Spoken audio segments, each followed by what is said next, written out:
अब हम लोग डिस्कस करते हैं रस के बारे में। थोड़ा सा रस पढ़ लेते हैं, जो 10 और 12 दोनों के लिए कॉमन भी है और इम्पोर्टेंट भी है। 2 नंबर का फिक्स क्वेश्चन आता है इससे। तो रस किसे कहते हैं? तो कविता, कहानी, उपन्यास आदि को पढ़ने, सुनने से एवं नाटक को देखने से जिस आनंद की अनुभूति होती है, जिस आनंद का अनुभव होता है, उसी को हम क्या कहते हैं? रस कहते हैं। और बाकी हाई जो पॉइंट आपके पेपर में नहीं पूछे जाते हैं, फिर भी बता देते हैं कि रस को काव्य की आत्मा कहा जाता है। और आचार्य भरत मुनि ने रस सिद्धांत प्रस्तुत किया था। उनका कहना है कि विभाव, अनुभाव, व्यभिचारी भाव, इन तीनों के संयोग से रस की उत्पत्ति हुई है। रस के अंग कितने हैं? तो 4 हैं। इसमें अस्थाई भाव पूछ देता है।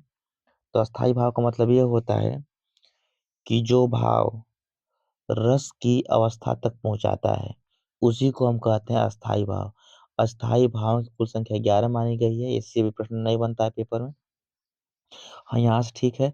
श्रृंगार रस का अस्थाई भाव रति होता है। हास्य रस का अस्थाई भाव हास होता है। करुण रस का अस्थाई भाव शोक होता है। और रौद्र रस का अस्थाई भाव क्रोध होता है। वीर रस का अस्थाई भाव उत्साह होता है। भयानक रस का अस्थाई भाव भय होता है। विभत्स रस का अस्थाई भाव जुगुस्सा होता है। और अद्भुत रस का अस्थाई भाव विस्मय यानी आश्चर्य होता है। शांत रस का अस्थाई भाव निर्वेद होता है। वैराग्य यानी शांति की बात होती है। वत्सल रस का भाग अस्थाई भाव होता है वात्सल्य यानी पुत्र के प्रति प्रेम। और लास्ट है भगवत विषयक रति अनुराग, है ना, इसका होता है अस्थाई भाव भक्ति होता है। तो अब यहाँ से हम लोग पढ़ेंगे इंपॉर्टेंट जिसमें पहले हम लोग शुरू करते हैं श्रृंगार रस। तो पहले शुरू करते हैं श्रृंगार रस। जो श्रृंगार रस होता है, इसको रसों का राजा कहा जाता है। तो जब विभाव, अनुभाव तथा संचारी भाव के संयोग से रति नामक अस्थाई भाव की उत्पत्ति होती है, तो उसे श्रृंगार रस कहते हैं। ठीक है। जहाँ रति लिखी है वहीं पर बस चेंज करना रहेगा। जैसे आप जानते हैं कि हास्य रस का अस्थाई भाव क्या होता है? हास होता है। तो हास्य रस की परिभाषा वही सेम, सब कुछ सारे वर्ड सेम रहेंगे। बात जहाँ पर रति है वहां पर क्या रहेगा? हास हो जाएगा। करुण रस में क्या हो जाएगा? यहाँ पर शोक हो जाएगा। ठीक है। हम ये भी कह सकते हैं इसको श्रृंगार रस को दूसरे भाषा में कि किसी काव्य में नायक तथा नायिका के प्रेम, मिलाप तथा विरह का वर्णन किया जाता है, तो वहां पर श्रृंगार रस होता है।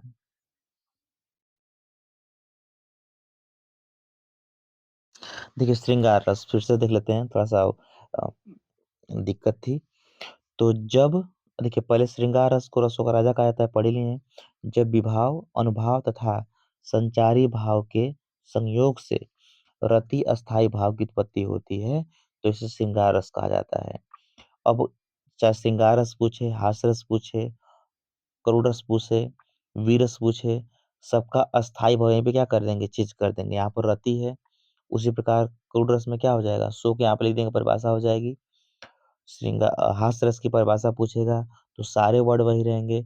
बस रति के स्थान पर क्या रहेगा? उसका अस्थाई भाव हास जो होता है वो हो जाएगा। श्रृंगार रस की परिभाषा ऐसे भी हम लिख सकते हैं कि किसी काव्य में नायक तथा नायिका के प्रेम, मिलाप तथा विरह का वर्णन किया जाता है, तो वहां पर भी क्या होता है? श्रृंगार रस होता है।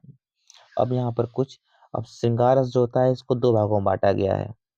एक होता एक होता है संयोग श्रृंगार और दूसरा होता है वियोग श्रृंगार। तो पहले हम लोग पढ़ते हैं संयोग श्रृंगार, यानी कि जहां पर मिलन या संयोग की अवस्था में जब नायक नायिका के प्रेम का वर्णन किया जाए, वहां पर हमेशा संयोग श्रृंगार होता है। संयोग माने मिलने वाला, जोड़ने वाला। इस एग्जाम्पल में राम कुरूप निहारति जानकी, कंगन के नक्की परछाई, यातें सबह सुधि भूल गई, कर टेक रही पलटारत नाही। इसका मतलब है कि जब राम का विवाह होने, जब धनुष तोड़ लिए राम, स्वयंवर की बारी आई, तो जो सीता थी वो कंगन जो पहनी थी, उसी कंगन में उनकी छाया, उनका जो चित्र था वो चमक रहा था और उसी को बार बार निहार रही थी।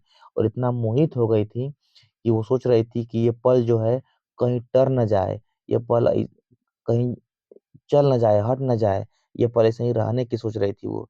तो इसी को यहाँ पे लिखा गया है कि राम को रूप निहारती जानकी, माने कि जानकी माता सीता राम के रूप को निहार रही थी। कहाँ निहार रही थी?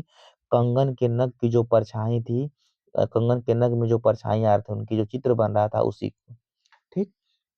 नेक्स्ट है कि एक जंगल है तेरी आंखों में, मैं जहाँ राह भूल जाता हूँ। तू किसी रेल सा गुजरती है, मैं किसी पुल सा थर्राता हूँ। ऐसे कहने का मतलब है कि तेरी तेरी आंखों में एक जंगल है ना? यानी जंगल जैसा लगता है मुझे। मैं जब तुम्हारी आँखों में झाँकता हूँ, तो सब कुछ भूल जाता हूँ और जब तुम मेरे सामने से गुज़रती है, तो जैसे रेल के गुज़रने पर पुल थर्राता है, वैसे ही मेरा हृदय भी काँप जाता है, थर्राता है।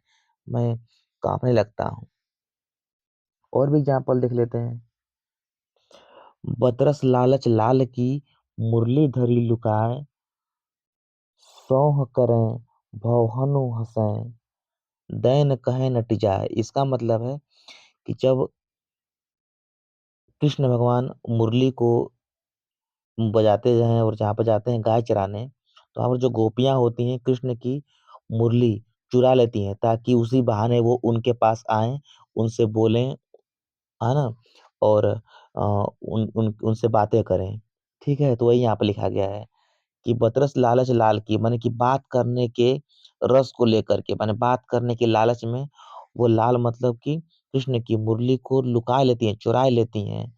और है ना? चुराने के बाद और जब वो क्या करते हैं, चुराती हैं और खूब मुस्कुराती हैं, सौं करें मतलब मुस्कुराती हैं, भौवनों से, माने कि नज़रों से मुस्कुराती हैं और जब-जब माँगते हैं कृष्ण की मुरली हमारे दे दो, तो नटिया जा जाती हैं, मतलब कि नाटक करती हैं, कहती हैं कि मेरे पास है नहीं है। तो यहाँ पर देखिए कितना अच्छा प्रेम का वर्णन किया गया है कृष्ण और गोपियों के मध्य, ठीक है? और यहाँ पर भी और भी एग्ज़ाम्पल लेकिन छोड़ते हैं एग्ज़ाम्पल्स को। अब दूसरा इसका पार्ट होता है वियोग श्रृंगार। वियोग का मतलब क्या होता है आपको पहले से पता ही है। वियोग का मतलब होता है कि जहाँ पर अलगाव हो, है ना? तो विरह या वियोग की अवस्था में जब नायक-नायिका के मन में प्रेम का वर्णन किया जाए, तो वहाँ पर वियोग श्रृंगार होता है। जैसे एग्ज़ाम्पल में उद्धव मोहि ब्रज बिसरत नाहि, यानी कि जब कृष्ण कंस को मार करके और मथुरा से गोकुल की ओर प्रस्थान करते हैं, तो वहाँ पर वो कहते हैं कि ए उद्धव, ए भाई जो बलराम थे उनको कहते हैं कि हम मोहे ब्रज बिसरत नाहि, माने कि मुझसे ब्रज जो है वो भूला नहीं जा रहा है। तो यहाँ पर वियोग में वो दुखी हैं। यहाँ पर फिर देखते हैं और भी एग्ज़ाम्पल निस्दिन बरसत नयन हमारे, सदा रहत पावस ऋतु, हम पर जब ते श्याम सिधारे। माने कि जब श्याम चले जाते हैं वही मथुरा से गोकुल की तरफ, तो गोपियाँ कहती हैं कि जब से श्याम चले गए हैं, है ना? तब से हम लोगों को अच्छा नहीं लगता है ना? वही की बात हो रही है और यहाँ पर सबसे बढ़िया हाई आपका है कि हे खगमृग हे मधुकर श्रेणी, तुम देखी सीता मृग नैनी। यहाँ मधुकर मतलब भँवरा होता है। तो राम पूछते हैं, हे खगमृग माने खग माने पक्षी, मृग, है ना? भँवरे सबसे पूछते जाते हैं कि तुमने क्या सीता को देखा है? तो ये उनके वियोग में जब रावण चुरा लेता है सीता को तो उसकी बात है, वहाँ का वर्णन किया गया है। अब आगे देखते हैं। अब पढ़ते हैं हम लोग वीर रस के बारे में। जो वीर रस है, परिभाषा वही सेम रहेगी। हमने बताया क्या कि परिभाषा वही सेम रहेगी। बस जो उसका अस्थायी भाव उत्साह होता है वही रति के स्थान पर क्या कर देंगे जोड़ देंगे। जो श्रृंगार रस की परिभाषा थी वही सेम परिभाषा इसकी भी रहेगी। बस फ़र्क है कि जहाँ पर अस्थायी भाव रति हो रहा था, वहाँ अस्थायी भाव क्या रहेगा उत्साह हो जाएगा। ठीक है? परिभाषा को मेंटेन कर लीजिएगा। एग्ज़ाम्पल की बात करते हैं यहाँ पर। संचारी भाव क्या होता है इसका तो हर्ष, गर्व, उग्रता, उत्सुकता, आवेग। तो संचारी भाव बहुत कम पूछता है कि वीरस का संचारी भाव क्या होता है, स्थायी भाव पूछता है तो उत्साह होता है। एग्ज़ाम्पल देखते हैं। झाला को राणा जान मुगल, फिर टूट पड़े थे झाला पर, मिट गया वीर जैसे मिटता परवाना दीपक ज्वाला पर। और भी एग्ज़ाम्पल देखिए, वीर तुम बढ़े चलो, धीर तुम बढ़े चलो, सामने पहाड़ हो, सिंह की दहाड़ हो। ये द्वारिका प्रसाद की लिखी हुई कविता है। और देखते हैं एग्ज़ाम्पल, आप लोग पढ़े हैं झांसी की रानी वाला, बुंदेले हर बोलों के मुख हमने सुनी कहानी थी, खूब लड़ी मर्दानी वो तो झांसी वाली रानी थी। ये भी आपका बी रस में आता है। फिर और भी एग्ज़ाम्पल देखते हैं, मुझे तोड़ लेना वनमाली उस पथ पर तुम देना फेंक, मातृभूमि पर शीश चढ़ाने जिस पथ जाएँ वीर अनेक। ये माखनलाल चतुर्वेदी की रचना है। और फिर एक लास्ट एग्जाम्पल देख लेते हैं कि सत्य कहता हूँ सखी सुकुमार मत जानो मुझे, यमराज से भी युद्ध में प्रस्तुत सदा मानो मुझे। है और की तो बात क्या गर्व मैं करता नहीं, मामा तथा निजतात से भी युद्ध में डरता नहीं। ये मैथिली शरण गुप्त के द्वारा लिखी गई ये रचना है और ये कब की है, जब जयद्रथ का वध हुआ था उस समय की। जो लिखी रचना का नाम है जयद्रथ वध। जयद्रथ वध में इन्होंने इस पंक्ति का वर्णन किया है जहाँ पर अभिमन्यु क्या करते हैं, वो जाते हैं अ, चक्रव्यूह को तोड़ने, तो उस समय उसका वर्णन किया गया है। अब बात करते हैं करुड़ रस, रोए वाला रस की, है ना, रोवाना रस, करुड़ रस। परिभाषा बताया कि वही सेम रहेगी, बस जहाँ पर अस्थाई भाव आप वहाँ पर रति लिखे तो वहीं पे क्या हो जाएगा, शोक हो जाएगा। ठीक है, एग्जाम्पल देखते हैं। तो दुख ही जीवन की व्यथा रही क्या कहूँ आज जो नहीं कही। अब जहाँ पर भी दुख, निषाद, चिंता, स्मृति, ग्लानि ये सब वर्ड आ जाए, वहाँ पर क्या रहेगा, हमेशा करुण रस रहेगा। तो एग्जाम्पल क्या है, दुख ही जीवन की व्यथा रही, क्या कहूँ आज जो नहीं कही। एक एग्जाम्पल एक हो जाएगा। एक एग्जाम्पल और देख लेते हैं। देखी सुदामा की दीन दशा, करुणा करके करुणा निधि रोए, पानी परा तो को हाथ छुयो नहीं, नैनन के जल सो पग धोए। तो जब कृष्ण जाते हैं, जब सुदामा जाते हैं कृष्ण के पास मिलने के लिए, तो वहां पर जब दोनों मित्र एक दूसरे के समीप आते हैं तो कृष्ण क्या करते हैं, रोते बिलखते, माने कि उनके दुख में, माने कि उनके मिलने की खुशी में, है ना, उनके आंखों से आंसू छलकने लगते हैं। और ये कहा जाता है कि वो रोते रहते आंखों के आंसू से उनके पैर धो दिए थे। तो वहां की रचना है, वहां का वर्णन किया गया है। करुण रस, तो जहाँ रोने विलाप की बात होगी वहां पर करुण रस होगा। अब लास्ट पढ़ लेते हैं हम लोग हैं हास्य रस। हास्य रस का मतलब होता है कि जब किसी वस्तु को, किसी वेशभूषा को, किसी वाणी को, चेष्टा को या किसी आकार आदि को देख करके अगर हंसी आ जाए, तो वहां पर क्या होता है, हास्य रस होता है। इसका अस्थायी भाव क्या होता है, हास होता है। जैसे एग्जाम्पल देख लेते हैं तो, हाथी जैसी देह है, गंड जैसी खाल, तरबूजे सी खोपड़ी, खरबूजे से गाल। तो ये हंसी वाला है, ठीक है। मैं ऐसा महावीर हूँ, पापड़ तोड़ सकता हूँ, अगर गुस्सा आ जाए तो कागज वो मोड़ सकता हूँ।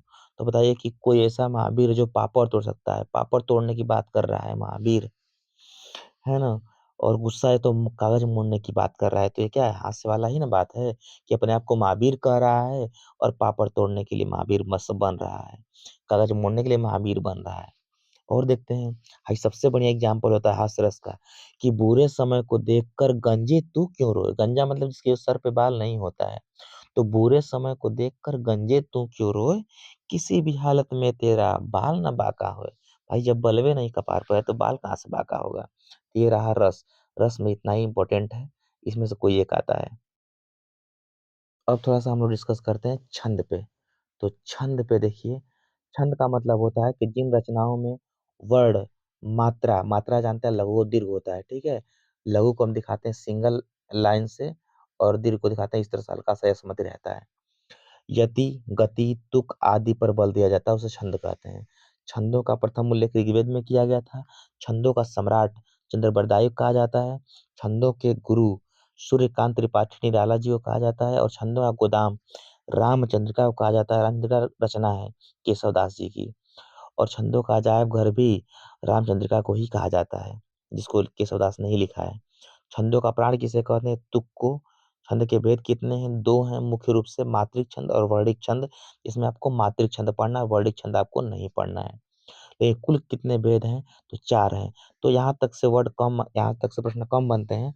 जो नीचे हम पॉइंट चलने जा रहे हैं, यहाँ पर चौपाई, चौपाई पहले पढ़ते हैं। तो चौपाई से प्रश्न कई बार बना हुआ है चौपाई पर, कि चौपाई का वर्णन करने के लिए तो हम जैसे बताएंगे वैसे लिखना रहेगा आप लोगों को। तो चौपाई एक सममात्रिक छंद है। इसमें चार चरण होते हैं और प्रत्येक चरण में 16 मात्राएं होती हैं। जब और जगड़ तगड़ नहीं होता है। जगड़ का मतलब देखिए, ज से शुरू होने वाला रहेगा, दीर्घ रहेगा, और यहाँ पर दीर्घ को गुरु भी कहा जाता है। दीर्घ रहेगा और यहाँ पर क्या लघु रहेगा। तगड़ मतलब तो शुरू होगा अंत में, और साथ में 2 गुरु और 1 क्या रहेंगे? लघु रहेगा, ठीक है? तो इनका प्रयोग नहीं होगा। तो इतना मत ध्यान दीजिए, बस आप इतना ही लिखेंगे कि चौपाई एक सममात्रिक छंद है, इसमें 4 चरण होते हैं और प्रत्येक चरण में 16-16 मात्राएँ होती हैं। अब एग्ज़ाम्पल एक और देख लेते हैं। तो बंदों गुरुपद पदुम परागा, सुरुचि सुबास सरस अनुरागा। कैसे हम गिनेंगे, काउंट कैसे करेंगे कि कितने इसमें मात्राएँ आ जा रही हैं? तो जो बड़ी की मात्रा वाला होता है उसको हम गुरु मानते हैं और जो छोटे की मात्रा वाले जितने भी वर्ड आते हैं सबको हम क्या मानते हैं? लघु मानते हैं। तो देखिए यहाँ पर बंदउ, ब में अंग भी है और ब भी है, 2 चीज़ें आ गई हैं। तो बड़ा दीर्घ है, द और उ छोटा उ सभी हैं। तो यहाँ पर क्या रहेगा? लघु रहेगा। गुरु, देखिए गु गु पर भी मात्रा जो छोटी वाली है, जहाँ पर छोटी मात्रा रहे सब क्या रहेंगे? लघु रहेंगे और जहाँ पर भी बड़ी मात्रा जैसे रा है, गा है, तो वहाँ पर क्या रहेगा? दीर्घ रहेगा। गिन लेते हैं तो 2, 3, 4, 5, 6, 7, 8, 9, 10, 11, 12, 13, 14, 15, 16 क्योंकि जो गुरु होता है उसको हम 2 मानते हैं और लघु क्या मानते हैं? 1 मानते हैं। और एग्ज़ाम्पल देख लेते हैं। जय हनुमान ज्ञान गुण सागर, जय कपीस तिहुँ लोक उजागर। तो देखिए जिसमें हम बताया क्या कि जो भी शब्द, जो भी अक्षर ऐसे रहेंगे जिन पर बड़ी की मात्रा रहेगी उनको दीर्घ से दर्शाएँगे, उनको दीर्घ मानेंगे और जो जिन पर मात्रा नहीं रहेगी या या छोटी की मात्रा रहेगी, वो सभी क्या रहेंगे? लघु रहेंगे। इस तरह मात्रा भी गिन लीजिएगा आप लोग। अब आगे बढ़ते हैं, ये तो होगा अब बात करते हैं दोहा की।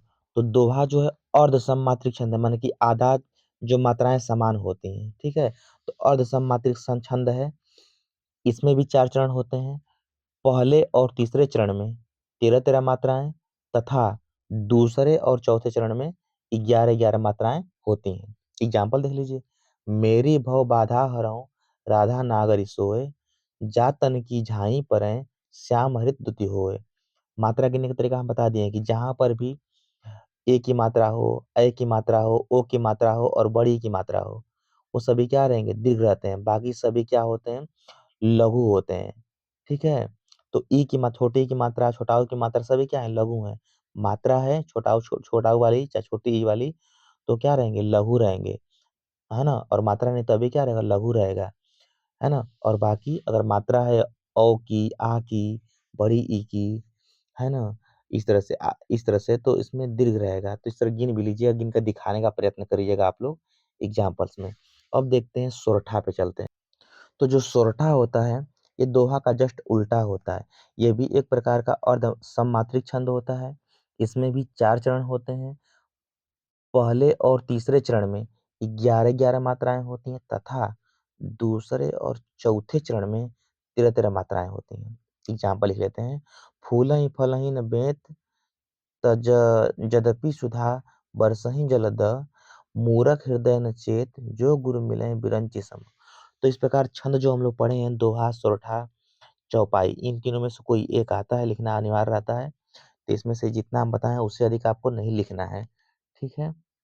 तो यहीं प